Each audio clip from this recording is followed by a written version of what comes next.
Bitcoin famously rising to a dizzying height of $20,000 just a few months ago before it fell to $8,000 recently. Now, blockchain, we know, is a technology underpinning cryptocurrency. What is it all about, and what does blockchain represent in terms of the future of finance?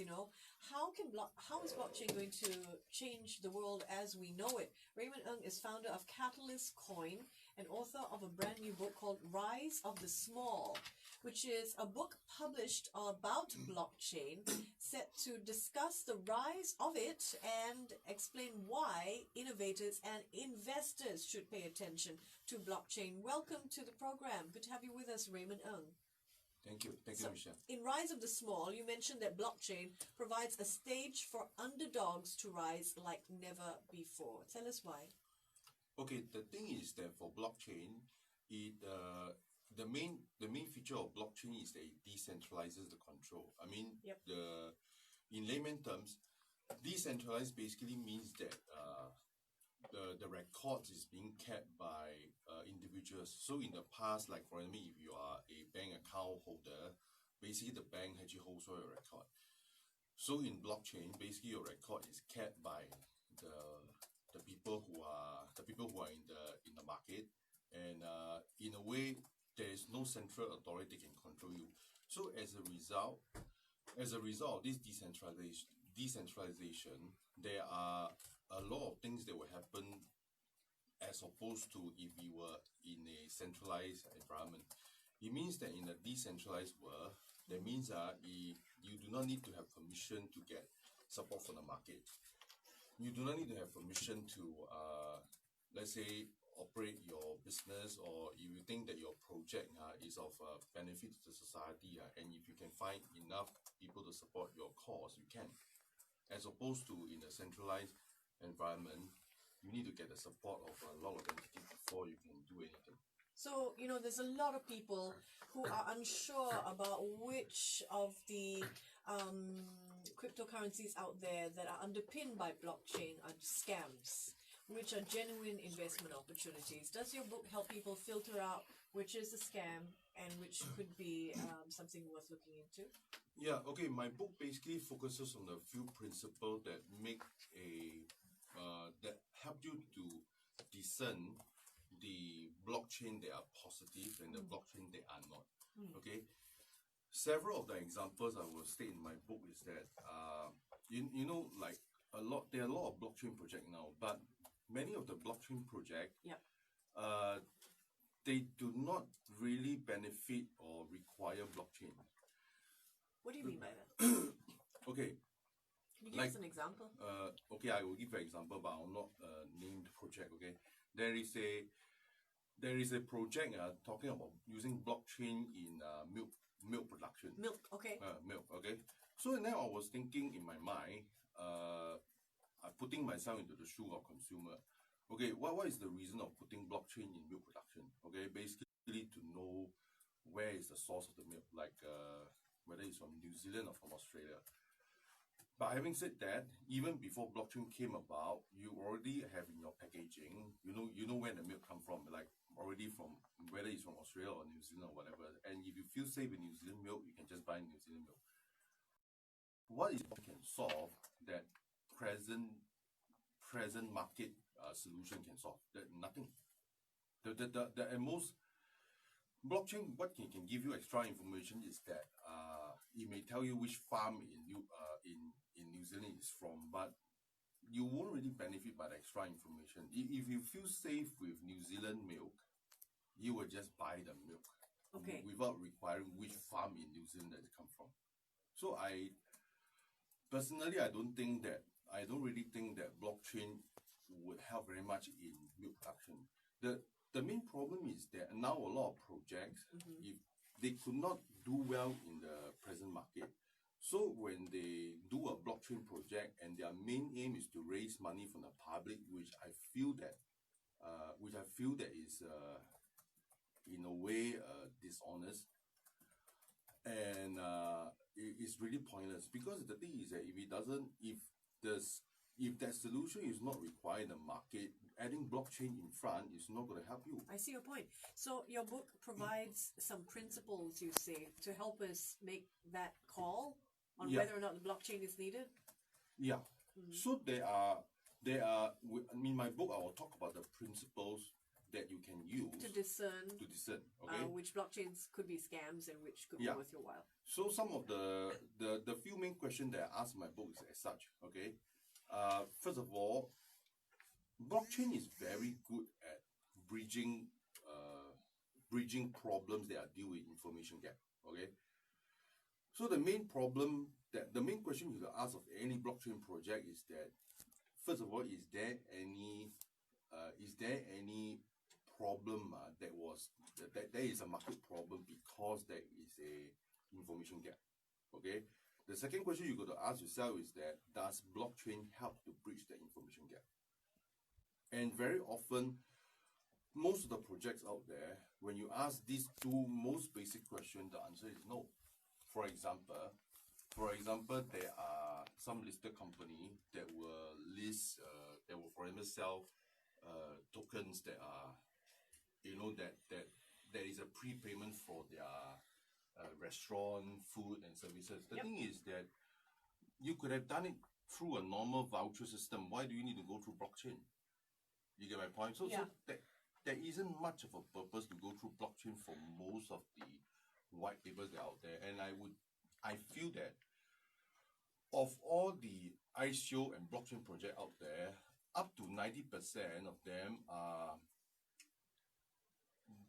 they won't benefit much from blockchain. Okay, so you look at blockchain from the area of law, from the area of finance, and from the area of technology. And before we go into some of these areas, actually, I think it's really interesting, the principles that you're talking about. So I think we've covered maybe the first of your principles. Are there more that people can use to discern blockchain projects, whether or not they're scams? I think most important takeaway for anyone listening to this radio is, remember the few things, okay? Blockchain is best at bridging information gap. First of all, you have to ask yourself, is there an information gap? But how is the average consumer going to know? I mean, for example, you hear about a company that is using blockchain to sell insurance and use it as a platform to compare insurance policies. And it's issuing a token so that you can use a token to buy insurance. How is the average consumer going to know what information gap that blockchain is? Okay, very good question. So I think the way to do it is by role playing. Okay, when role playing, what does role playing mean? So before we talk about blockchain, you have to ask yourself, as far as this problem about insurance is concerned, is there already existing provider that attempt to solve the problem without using blockchain? And more often than not, there is already. Okay, and this problem about insurance, the problem you talk about, I know of several companies that are in the process of solving this problem or attempt to solve this problem without using blockchain. So then to role play this inside the consumer mind is that, is there really a point to go through blockchain as opposed to using what is traditionally now that is being done? So the thing is that this question of insurance tech, the insurance, it is, while I believe that blockchain may have a slight advantage over traditional means, but I don't think the advantage is so drastic that blockchain will offer such a big difference to the solution. I think part of the problem is people don't really understand fully, if they're honest, what blockchain is. They know it's a method maybe of transferring payments in a decentralized manner, or a method of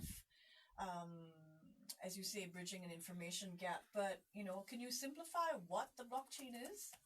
A definition of it for people? Okay, basically blockchain in very layman terms is basically the records are kept an online ledger. On an online ledger, and as far as this online ledger is concerned, everybody is able to see it. It is transparent to everyone. Okay, as opposed to traditionally, your record is kept in a centralized database. So this is as far as possible, as layman as possible. This is the main difference. Okay, so you got to ask yourself, as far as this main difference, in a blockchain world, the record is transparent to everyone. Does this major difference create such a major incentive to a certain market problem that is overridingly so important that blockchain has to be applied to this problem? Okay, sometimes, blockchain is applied to things that we don't think are particularly important, but consumers may be cheerful about or really thrilled about. For example, just yesterday, Singapore Airlines launched a blockchain-based loyalty program or digital wallet. How would you evaluate that? I mean, my first impression of the SIA blockchain, I would personally think that they could have solved it just as easily as a centralized loyalty point system. There isn't really a point for the SIA to have a blockchain-based loyalty point system unless they are intending their loyalty point system to be accepted all over the world. If they and for all practical purpose, I do not think that their points are meant to be transferable. So having a blockchain-based system to manage a loyalty point is pointless. It's pointless because they could have done it just as well using a centralized database system, which I think they are already doing it. They are already doing it already. Okay. So really, the point about having a blockchain is whether unless the SIA meant the whole point system to be transferable to anyone in the world, right? Which I don't think so. That's not the intention, as far as I understand from the SIA blockchain-based system. Okay. You come at blockchain from law, from finance, from technology. Yes. You say blockchain is going to enable growth for the small player, right? Yes. In what ways? Okay. You see, for small players, okay, if they are able to see a market gap, that is not addressed by big companies, if they are able to see a market gap. So if they say, then they will say, okay, let's go through blockchain, okay? Let's go through blockchain and see whether you can do it faster than the big companies, okay? So as a result of blockchain, since the records are visible by everyone, yep. So as a result of this, a lot of people can be involved in the project. Okay. Okay. Without any company set up at all. Okay. So if you have that kind of mechanism, you can, through using very little financial resource, you can gather the support of the community, and you can solve the problem. Bitcoin itself is a very good example of that. Okay. First of all, you see, Bitcoin is not a company. No company owns it. So as a result of someone started the Bitcoin protocol, and then the community start seeing it, then they start to buy computers to mine for it. It is really a community effort.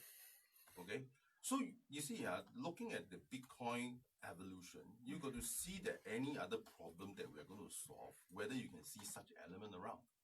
So as a result of that, Bitcoin can start the whole revolution using very little resource of itself. There is not even a company at all to lead or direct the movement. It's just a community-led movement. Okay, so in the future blockchain project, you got to ask yourself whether there is a community-led initiative to solve the problem you are attempting to solve. For example, let's look back at the example of the milk production. Okay. Okay. Yep. Is there potentially going to have a community movement to solve the milk production problem? I personally don't think so. It is not a important enough issue because, and granting at the same time, existing market solution already solve part of the problem. For example, it is under the law you got to declare where the milk come from anyway. Okay, and I think most people are comfortable with the country origin of the milk. Okay, yeah, I get that. I just want to take the discussion a little wider because we have maybe about 60 seconds left in the program. Singapore aiming to be the region's fintech hub, right? How are we doing in the race with blockchain? And is sort of regulation, understanding, not even attempting to regulate blockchain, going to be part of whether or not we are able to be the leader of fintech in the region or help lead fintech? I think if Singapore were to lead in this blockchain revolution, we got to understand from the economic standpoint what kind of solution, what kind of problem would blockchain solve. and not just blindly go into blockchain because it is the cool buzzword now. It's pointless. So Singapore had to look at it from the viewpoint of, does it really solve very tangible economic problem? How are we doing now, do you think? Sorry? How is Singapore doing? I think Singapore, I think as far as Singapore is concerned, in a way we are the ICO and blockchain capital of the world. There are a lot of projects that come through, but the point is that the lot of projects that come through, I feel that 90% of them, either they are not well designed or they are just plainly scams. Okay? So I think the government may not know enough about blockchain to make any filtration of the project that comes through. And of course, from the market point of view, we got to I hope that my book will provide a glimpse into the economic aspect, that the market itself will do the filtration and will do the self-regulation instead. Tell me about this book and the link between your book, Raymond, and a survey on. Does it have anything to do with what you are noticing of people's understanding of blockchain or crypto assets? Okay, the reason why I do the survey is because first thing first is that I do notice that people in Singapore and generally all over the world, they have a misconception on blockchain. Okay, they have this thinking that blockchain is either there are two camps. Okay, one is that they believe blockchain will solve every world's problem, which I don't think so. I mean, at least not now. Okay. Okay. The other thing is that they think that blockchain is scams. Okay. Yep. So either these two camps, they have their own set of problem. One is that they feel that blockchain will solve every problem, but you have to look at it from the economic standpoint. Okay.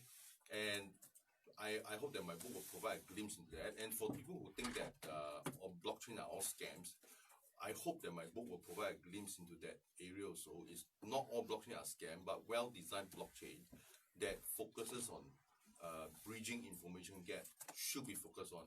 And not just, we should not do a blockchain because it's cool to do so. And we should not do blockchain for a problem that is best solved by traditional means. Well, great. It's the first book that I think published here in Singapore that I have heard that tries to educate about blockchain in this particular way. So great talking to you, and thank you very much for coming by.